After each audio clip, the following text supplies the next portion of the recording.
কয়েক সেকেন্ডের ব্যবধানে পটবেগ নদীতে দুভাগ হয়ে ডুবে যায় যাত্রীবাহী বিমান ও সামরিক হেলিকপ্টার। প্রাণে বাঁচতে পারেনি ৬৪ আরোহী ও ৩ সামরিক কর্মকর্তার কেউ। মার্কিন সময় বৃহস্পতিবার ক্যানসাস থেকে ওয়াশিংটনে যাওয়ার পথে ঘটে এই দুর্ঘটনা। কিছুক্ষণ আগেই বিমানবন্দরে ছেড়ে আসা মানুষগুলোর আর কখনোই ফেরা হবে না ঘরে, তা ভেবেই শোক কাটছে না কানসাসের স্বজনদের। নিহতদের মাগফিরাত কামনায় সিটি হলে জড়ো হয়ে প্রার্থনা করেন তারা। স্থানীয় সময় শুক্রবার প্রার্থনায় যোগ দেন স্থানীয় mayor lily. Let's continue to use our words.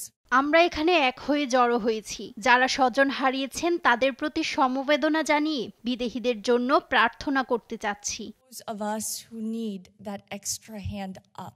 দুর্ঘটনায় প্রাণ গেছে ইভজেনিয়া সিসকোভা ও ভাদিম নাউভ নামে 2 রাশিয়ান স্কেটারের। 1994 সালে স্কেটিংয়ে বিশ্ব চ্যাম্পিয়নের খেতাব পান এ যুগল। এদিকে কানসাসের এক যুগলের মৃত্যু কোনোভাবেই মেনে নিতে পারছে না তাদের মেয়েসহ প্রতিবেশীরাও। তারা সত্যি ঈশ্বরের দূতের মতো ছিলেন। এমন পরিণতি তাদের জন্য নয়। আমার বান্ধবীর অবস্থা ভেবে মন ভেঙে যাচ্ছে।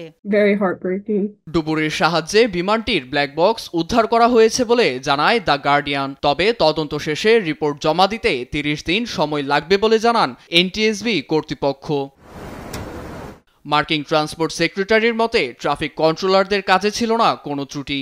কন্ট্রোল টাওয়ার থেকে হেলিকপ্টারকে সময় মতো তথ্য পাঠানো হয়েছে বলে দাবি তার। তবুও এয়ার কন্ট্রোলারদেরকেই দায়ী করেন প্রেসিডেন্ট ট্রাম্প। বলেন নিয়োগপ্রাপ্তরা এ কাজের যোগ্য নয়।